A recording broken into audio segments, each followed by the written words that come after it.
Hey, what's going on, everybody? Appreciate you for tuning in. Hopefully, you're having a good day. So, wanted to talk about the Red Sox in this one. They're coming off their first series of the season against the Texas Rangers. I do know when you watch this, they would have played Game One against the Orioles, but just don't want to talk about the first series. I'll do this after every series to kind of give a recap. The Red Sox lose 3-1 in the 4 game set against the Texas Rangers. There was some good that came out of it, a lot of not so good, which I'll get into. But all in all, baseball's back. So, you know, let's celebrate that, right? Okay. So, game one got up to a good start. Garrett Crochet, the big acquisition in the offseason, makes his debut on the mound. He goes 5 innings, which, isn't great, but for your season opener, you'll take it. Gave up 2 runs, 4 strikeouts, got out of some jams, but he made it through. Then Cora went with Garrett Whitlock, Aroldis Chapman, and Justice Slayton to finish out that game. Slayton gets the save. All 3 guys looked really good. Then offensively, they won 5-2, I should say. Sorry. So, like I said, Crochet gave it the 2. Bullpen gives up nothing. Then offensively, Wilyer Abreu was the star. He was basically all the offense. He had 2 home runs. 4 of the 5 runs batted in were because of him. So they get out there, game one, get the 5-2 win. You're feeling good, feeling like the season's off to a good start. Then it took a downward turn after that. Game two, Red Sox lose 4-1. Tanner Houck got the ball in this one. He went 5 2/3 innings, gave up 4 runs, only had 2 strikeouts, which I feel like for him, with the kind of stuff that he's capable of throwing, he should have more than 2 strikeouts in an outing. But he went 5 2/3. You can live with that.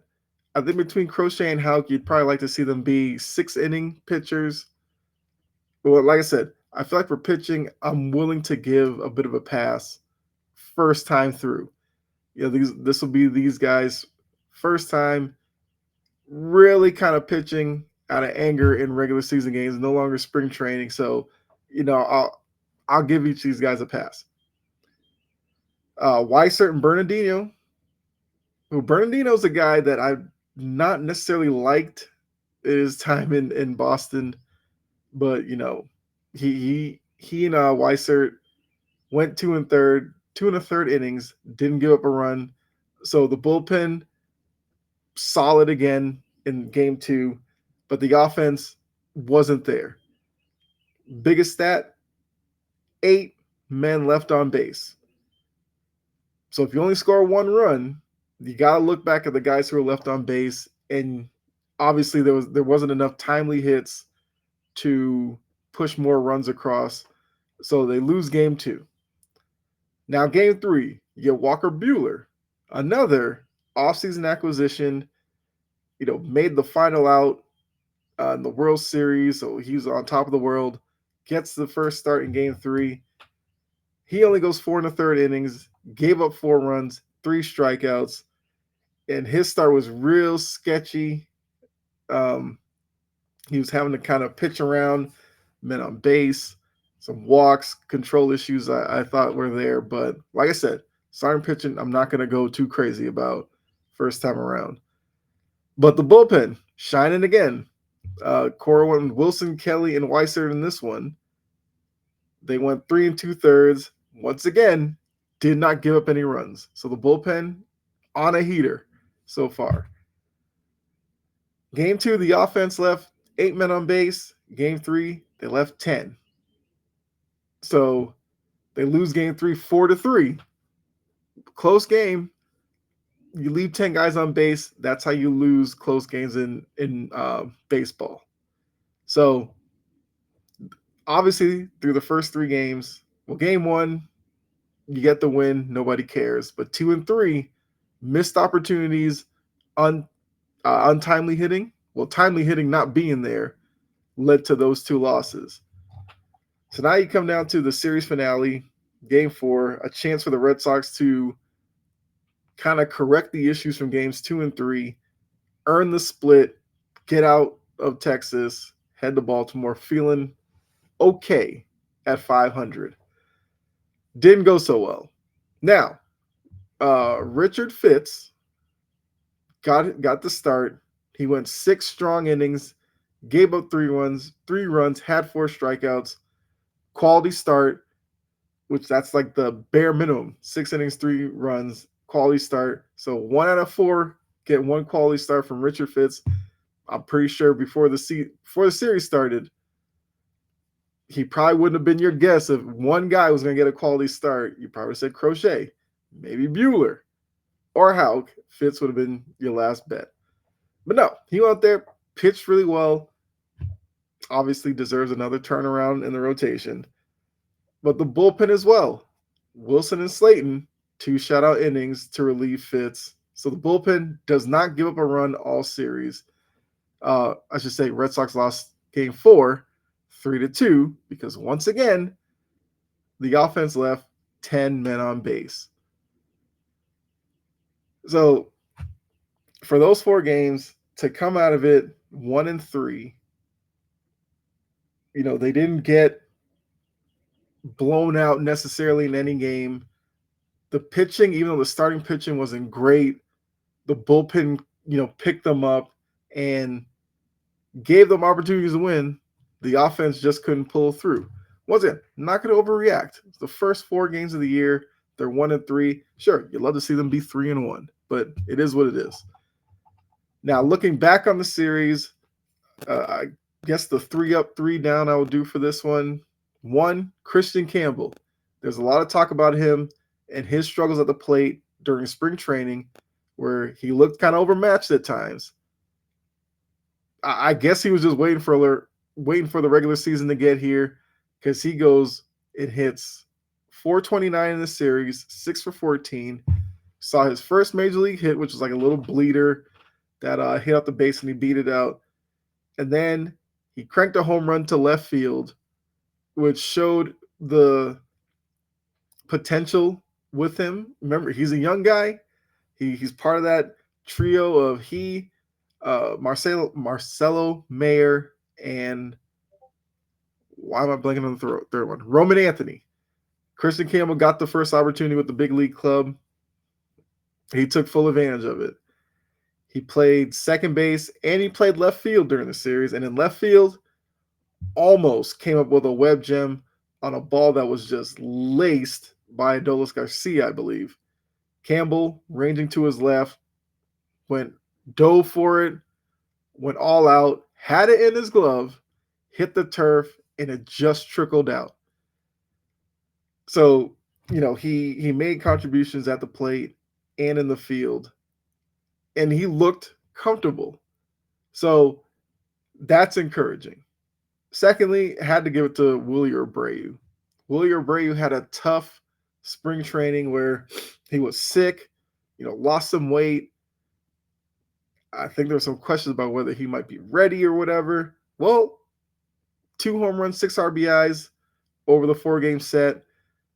Obviously showed he had strength in the swing to knock a couple out the park. He also had 5 walks, so he was seeing the ball really well. The Rangers just couldn't keep him off the base paths. But as he found himself several times, he was stuck on the base and nobody could drive him in. So, yeah, the offense obviously needs to step up, which I'll talk about in a second. But the bullpen, they'd be my third up or third positive from this series. No runs earned against them in 11 innings. So the pitching as a whole was up and down, but I guess most of the down was the starters outside of Richard Fitz. Fitz was fine. No, I'll do better than that. Fitz was good. I'm not going to say Crochet was okay. Bueller, and then Houck, okay. But the bullpen was great. And I think there are questions about like the bullpen and their roles. It seems like Core is going to lean kind of heavily on Whitlock, and Slayton getting the save in game one. It seems like he's going to be a key contributor. Chapman as well, which we knew that when they acquired him. So that's three guys out of the bullpen. Core is going to feel good with, you know, your Wilson, Kelly, Weisertz, Bernardino. If Cora can get one or two of those guys consistently pitching well out of the bullpen could be a strength of this team. Now, if they're going to be good at what they do, the offense is going to have to produce runs so that they're pitching with the lead, and then we see their ability to kind of close down games. Unfortunately, they only had that opportunity in game 1, 2, 3, and 4. They were basically brought in to try to keep it close enough, hoping and wishing that the offense would come through at some point, and they just didn't enough. So obviously with the pros, you got to go with the cons. So the 3 down, Rangers pitchers, 42 strikeouts against the Red Sox lineup. That is way too much in a 4-game series. That's over 10 a game. I know this is the era where launch angle and all this stuff and strikeouts aren't necessarily frowned upon as much anymore as long as you hit it out the park. They didn't do that. So when you're looking at how many opportunities were missed, how many key situations guys were going up to the plate and ultimately striking out, you're not giving yourself a chance to win. Because at worst, you got to put the ball in play. If you put it in play, you never know what can happen.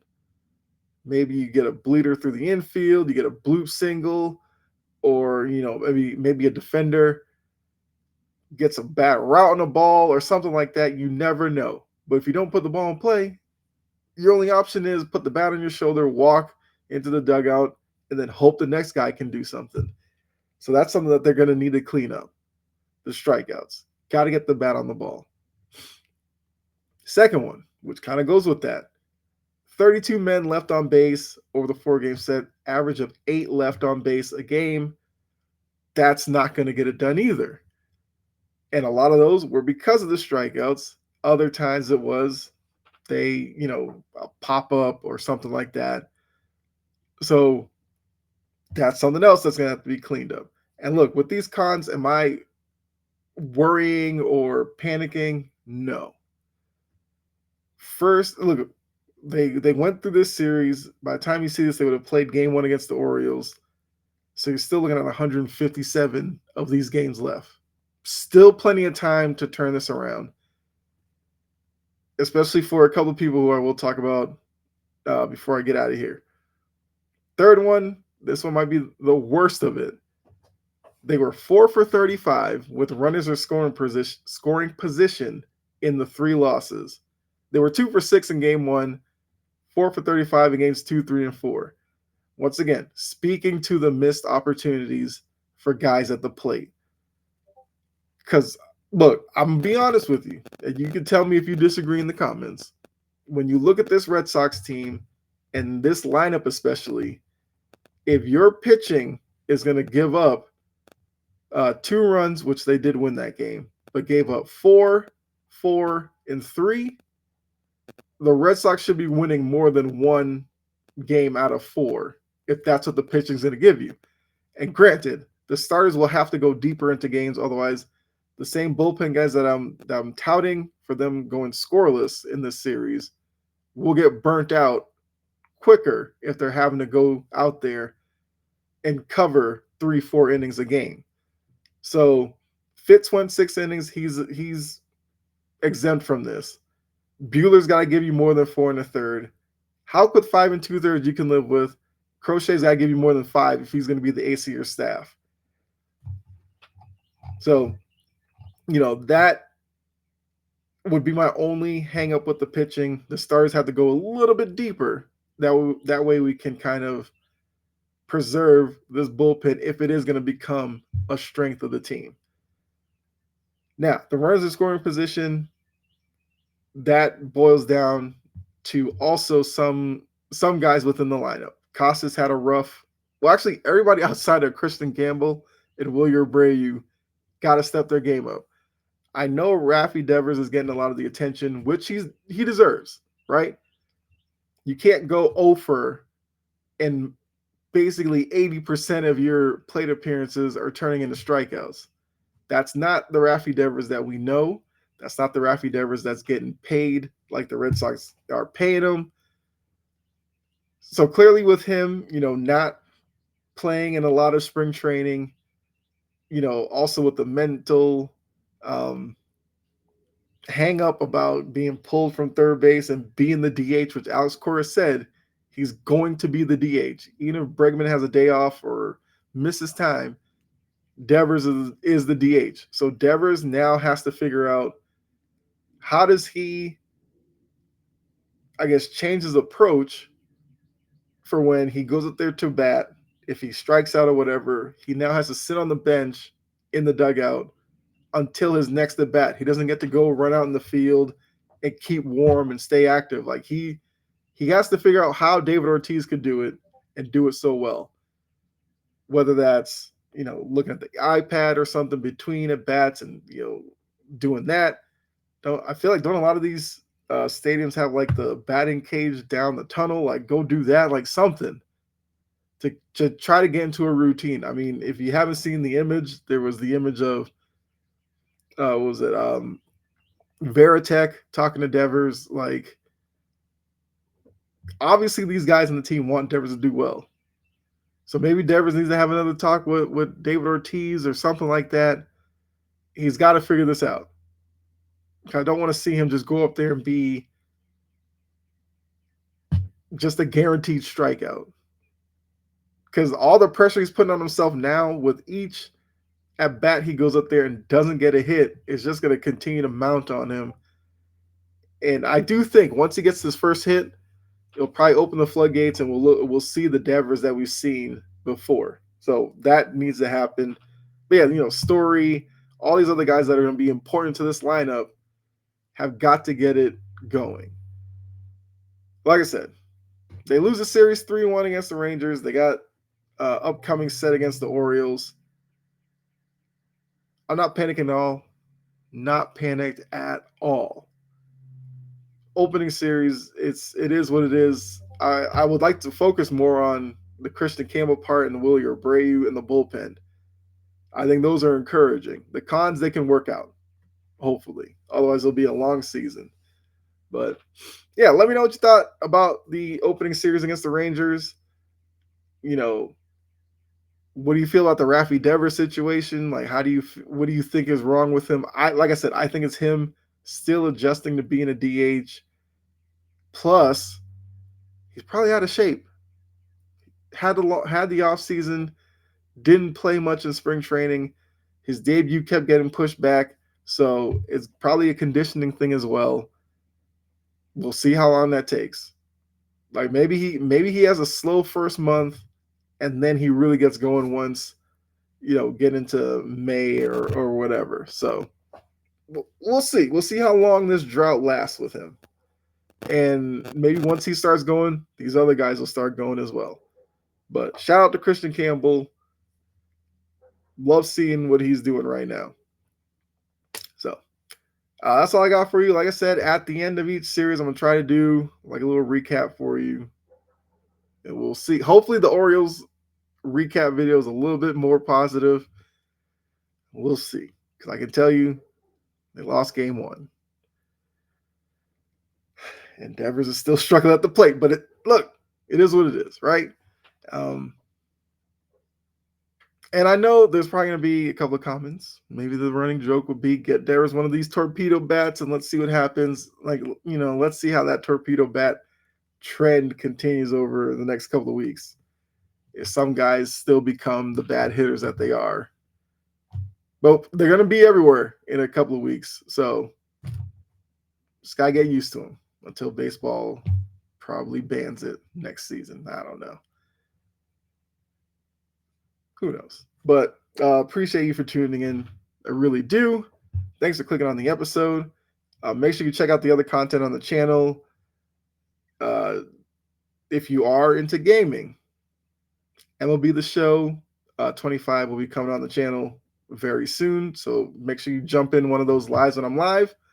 Let me know. Let me know you're there. Say what's up. Tell me you could talk some baseball in there while I'm playing as well. So I will catch you later. Be safe. God bless. I'll see you next time. All right.